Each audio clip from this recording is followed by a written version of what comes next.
शांति। आज 13 फरवरी 2021 की साकार मुरली है। सच्चा सच्चा सतगुरु सतचित आनंद का सागर परमात्मा पारसनाथ हम बच्चों के पास आए हैं हमारे तकदीर जगाने। बाबा कहते हैं, तुम बाप के पास आए हो अपनी सोई हुई तकदीर जगाने। तकदीर जगना माना विश्व का मालिक बनना।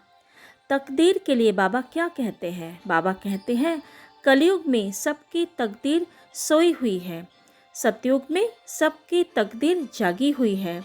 बाप बैठ तकदीर जगाते हैं।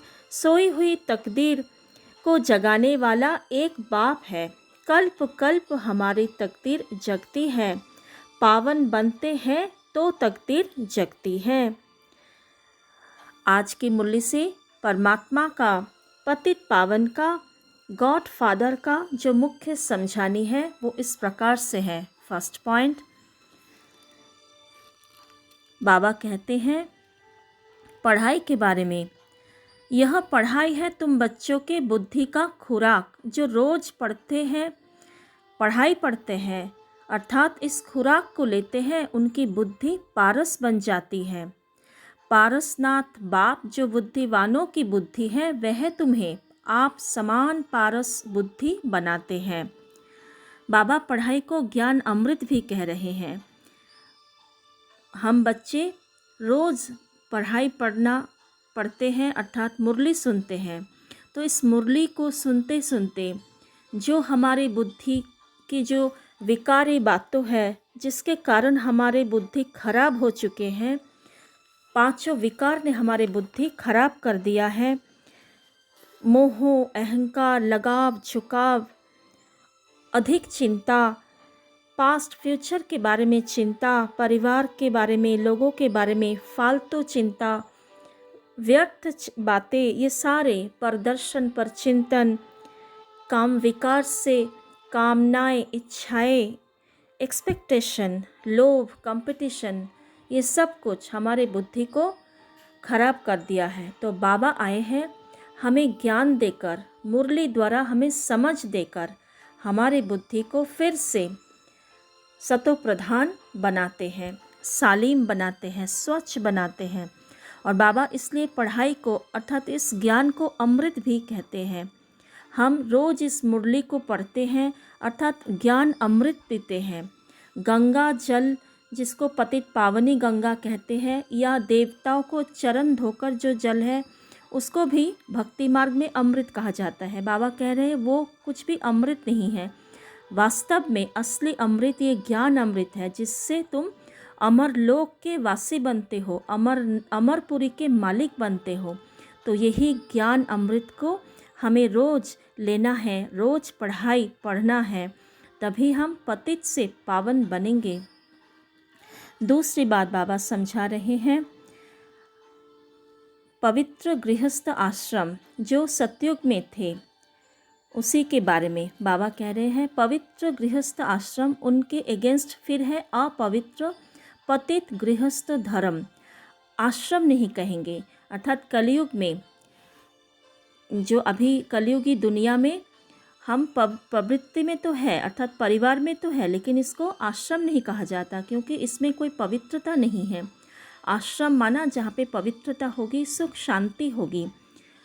तो कलयुगी दुनिया में तो एक कुछ भी नहीं है, लेकिन सत्ययुगी दुनिया में परिवार थे, फिर भी वहाँ पे पवित्रता होने के कारण सुख शांति संपत्ति सब कुछ अथाह थे। तीसरी बात बाबा समझा रहे हैं। तीसरी पॉइंट बाबा कहते हैं, नष्ट मोह होना है, मोह जीत बनना है। हमारा तो एक ही बेहद का बाप है, दूसरा ना कोई। ऐसी अवस्था बच्चों की होनी चाहिए। अर्थात हमें इस दुनिया में रहते हुए हर एक आत्मा से, अपने लगाव झुकाव से अपने आप को मुक्त करना है। तो कैसे करेंगे? जितना जितना हम आत्मिक स्वरूप का प्रैक्टिस करेंगे, आत्म अभिमानी रहने का प्रैक्टिस करेंगे, आत्मा समझकर स्वयं को हर दिन की दिनचर्या में चलाएंगे और दूसरे को अर्थात परिवार के लोगों को भी आत्मा समझेंगे कि ये सारे आत्माएं हैं, इस समय पाठ बजा रहे हैं। साक्षी दृष्टा होकर सभी के पाठ को देखेंगे, जजमेंटल नहीं होंगे, उतना ही हम नष्ट मोह बन पाएंगे। सतयुग में मोह जीत होते हैं, क्योंकि सतयुग में नेचुरल रूप में आत्मिक स्वरूप रहता है। सभी देवी देवताओं को पता है कि वो आत्मा है, इसीलिए किसी के साथ कोई एक्सपेक्टेशन, मोह, लगाव झुकाव नहीं रहता। मोह एक विकार है जो नेगेटिविटी है, तो हमें इस समय इस मोह को, इस नेगेटिविटी को जीतना है।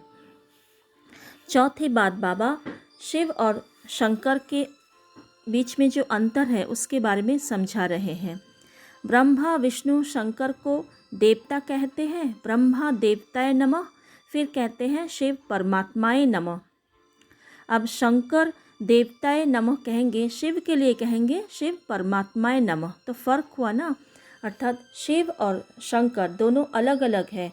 ब्रह्मा विष्णु शंकर देवताएं हैं, लेकिन परमात्मा एक ही है, शिव बाबा, जो कि निराकार है।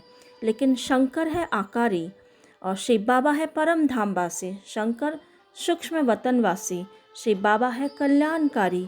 शंकर है विनाश की देवता, शिव बाबा है रचयिता, और शंकर है शिव बाबा की रचना। तो दोनों में बहुत अंतर है। तो भक्ति मार्ग में ये सब बातें समझते नहीं हैं, लेकिन कहते हैं शिव परमात्माय नमः, शंकर देवताय नमः, बिना समझे कहते हैं। इसीलिए बाबा कहते हैं ये अंध श्रद्धा इसको कहा जाता है। 5th पॉइंट बाबा कहते हैं व्यासदेव, भक्ति मार्ग में जो व्यासदेव जो शास्त्रकार है, जो शास्त्र लिखे हैं, उसके बारे में बाबा कह रहे हैं। शास्त्र में है सब दंत कथाएं, नाम रख दिया है व्यास भगवान ने शास्त्र बनाया। अब यह व्यास था भक्ति मार्ग का, यह है व्यासदेव, उनके बच्चे तुम सुखदेव हो। अब तुम सुख के देवता बनते हो, सुख का वर्षा ले रहे हो व्यास से, शिवाचार्य से। तो आज परमात्मा स्वयं को व्यास कह रहे हैं, और शिवाचार्य जो परमात्मा का असली नाम है, शिव कल्याणकारी, वही बता रहे हैं। तो बाबा हमें वर्षा देते हैं, 7 गुणों का वर्षा देते हैं। तो भक्ति मार्ग के व्यास भगवान नहीं है, वो है मनुष्य आत्मा। 6th पॉइंट बाबा कहते हैं आत्मा के बारे में। बाबा कहते हैं आत्मा ही शरीर में रहती है, आत्मा को रियलाइज़ किया जाता है, देखा नहीं जाता। कोई पूछते हैं कि जब ज्ञान में चलते हैं नए नए, समझते हैं कि जब ध्यान लगाते हैं तो योग में बैठते हैं तो आत्मा दिखाई देगा। बाबा कहते हैं ऐसा नहीं है, आत्मा अति सूक्ष्म बिंदु है, उसे देखा नहीं जाता, उसको जाना जाता है। रियलाइज़ अर्थात समझना होता है, रियलाइज़ किया जाता है। इतनी छोटी सी आत्मा में अविनाशी पाठ नुधा हुआ है, जैसे एक रिकॉर्ड है। जैसे रिकॉर्ड में गाना बजते हैं, फिल्म बज रहता है भरा हुआ, ठीक उसी तरह आत्मा में भी अपने जन्मों, जो आत्मा जितने भी जन्म लिया है उस सारे जन्मों का पाठ, सारे जन्मों का हिसाब किताब उस आत्मा में ही है, संस्कार भी आत्मा में ही रहती है। तो आत्मा जब एक शरीर छोड़ते हैं दूसरे लेते हैं, तब वो संस्कार ले जाते हैं और अपने हिसाब किताब अनुसार दूसरे शरीर में जन्म लेते हैं और फिर पाठ बजाते हैं। और मनुष्य ये बातें समझते नहीं हैं, जानते नहीं हैं, क्योंकि ज्ञान नहीं है, तो इसलिए रो रो कर बुरा हाल कर देते हैं, जैसे पागल हो जाते हैं, बाबा कह रहे हैं। तो आत्मा का तो मृत्यु होता ही नहीं, आत्मा अविनाशी है और आत्मा का पाठ भी अविनाशी है। तो बाबा कह रहे हैं अभी आत्मा का ज्ञान तुम्हें है, तुम पत्थर बुद्धि से पारस बुद्धि बन रहे हो। 7th पॉइंट बाबा कहते हैं आस्तिक और नास्तिक के बारे में। जैसे लोग ब्रह्मा कुमारी इसके बारे में कहते हैं ये नास्तिक है, ना भक्ति करते हैं ना पूजा पाठ करते हैं। तो बाबा कह रहे हैं आस्तिक वो है जो भगवान को जानते हैं, जो भगवान को नहीं जानते हैं। भगवान जो रचयिता है, भगवान माना निराकार शिव बाबा जो रचयिता है, वो नई रचना रचते हैं। वह बीज रूप है, सतचित आनंद का सागर है, ज्ञान का सागर है। स्थापना विनाश पालना कैसे करते हैं ये बाप जानते हैं, मनुष्य जानते नहीं हैं। तो बाबा कहते हैं कोई भी भक्ति मार्ग में कोई भी शास्त्रज्ञ, पंडित, मुनि, ऋषि कोई भगवान को नहीं जानते हैं, उसका स्वरूप को, क्या कर्तव्य है, कोई कुछ भी नहीं जानते हैं। तो इसीलिए उनको ही नास्तिक कहा जाएगा। लेकिन हम ब्रह्मा कुमार कुमारियाँ भगवान को जान चुके हैं, मान चुके हैं, और हम भगवान की श्रीमत पर चल भी रहे हैं और श्रेष्ठ बन रहे हैं। 8 पॉइंट बाबा कहते हैं, तुम राज ऋषि बनते हो, तुम तो राजयोगी हो, राज ऋषि बने हो। संन्यास करने वालों को योगी ऋषि कहा जाता है। तो राज ऋषि माना राजा अर्थात रॉयल संस्कार वाले, और राजा माना डिवाइन क्वालिटी वाले। जो कुछ अपवित्रता इस दुनिया में है, जो कुछ पांचों विकारों से संबंधित चीज़ें हैं, जो तमोगुणी चीज़ें हैं, वो हमें इस समय छोड़ना है। हमें इस घर गृहस्थ में रहते हुए बेहद का संन्यास करना है। मन बुद्धि से उस तमोगुणी विकारी छी चीज़ों को संकल्प से भी टच नहीं करना है। तभी हम, और इसी को धारण करने के लिए हमारा जो पुराना संस्कार, जो आदि अनादि असली संस्कार है, जो रॉयल संस्कार है, वो हमें धारण करना है। और इसी के लिए हम तपस्या कर रहे हैं, बाबा से योग लगा रहे हैं। तो इसीलिए संगम युग पर हम राज ऋषि, राज योगी हैं। 9th बात बाबा कह रहे हैं, मनुष्य जो सुनी सुनाई बातें सुनते हैं वह बोल देते हैं। ऐसी सुनी सुनाई बातों से तो भारत दुर्गति को पाए हैं। तो एक बाप से ही सुनना है। सद्गति के लिए सुनी सुनाई बातों को छोड़ श्रीमत पर चलना है। सुनी सुनाई बातों में अगर हम चलेंगे तो हमें, हमारे अंदर संशय आ जाएगा। बाबा की जो श्रीमत है, एक परमात्मा का श्रीमत है, इसमें हम निश्चय बुद्धि होकर चलेंगे तो हम विजयी बनेंगे। दूसरे की बातों को सुनेंगे, उसके बारे में चिंतन करेंगे तो संशय पैदा होगा। फिर हम बाबा का बनकर भी पूरा वर्षा नहीं ले पाएंगे, श्रीमत पर चल नहीं पाएंगे, वो ताकत नहीं रहेगा। तो इसीलिए हमें सिर्फ और सिर्फ बाबा को ही सुनना है, बाबा की ही मत पर चलना है। बाबा की जो पढ़ाई है, ज्ञान मुरली है, उसको अच्छी रीति धारण करना है। तभी हम सद्गति को पाएंगे, अर्थात राजाई प्राप्त करेंगे। सतयुग में पहले जन्म से हम जा पाएंगे। आज का वरदान है, सदा स्वमान में स्थित रहे, निर्माण स्थिति द्वारा सर्व को सम्मान देने वाले माननीय पूजनीय भव। स्लोगन है, जाननहार के साथ करणहार बन, असमर्थ आत्माओं को अनुभूति का प्रसाद बांटते चलो। जाननहार माना शिव बाबा, और करणहार अर्थात हम आत्माएं। शिव बाबा करण करावनहार है, हम आत्माएं निमित्त है, करणहार है। हम उनके श्रीमत पर, उनके आज्ञा अनुसार चल रहे हैं।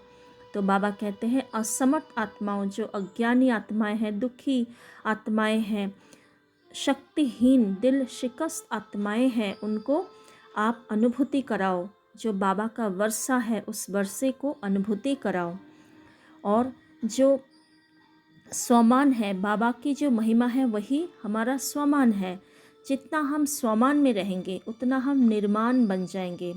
फिर सर्वों द्वारा स्वतः ही मान मिलता रहेगा। हमें मान की इच्छा दूसरों से नहीं रखनी है, कोई भी एक्सपेक्टेशन नहीं रखना है। कोई हमें सम्मान दे, मान दे, इज्जत से बात करे, हमारी बात माने, ये सब हमें नहीं रखनी है एक्सपेक्टेशन। हमें इससे बहुत ऊपर उठना है। भगवान ने हमें स्वमान दिया है, उस स्वमान में जितना हम स्थित होंगे, हमारी स्थिति उतना ही श्रेष्ठ, ऊंचा, बाप समान होता जाएगा। और ऑटोमेटिकली हमें दूसरों से सम्मान प्राप्त हो जाएगा। क्योंकि हम जब स्वमान में रहेंगे तब हम दूसरों को भी मान दे पाएंगे, और ये मान देना ही, सम्मान देना ही लेना हो जाता है। ओम शांति। स्वमान में स्थित हो जाए, मैं आत्मा करणहार हूँ, अविनाशी हूँ, छोटी सूक्ष्म बिंदु स्वरूप हूँ। मैं आत्मा पारस बुद्धि हूँ। सुख का सागर, चाननहार, सर्व का सद्गति दाता, दुख हरता सुख करता, शिवाचार्य श्री बाबा के मैं लाडले मीठा बच्चा हूँ। मैं सुख का देवता बन रही हूँ। परमात्मा हमें सारा वर्षा दे दिया है, अपने सारे खजानों से मुझ आत्मा को भरपूर कर दिया है। स्वयं को देखे, श्रेष्ठ शुद्ध संकल्पों से बनी हुई मेरे लाइट की शरीर विराजमान हो जाए उस लाइट के शरीर में।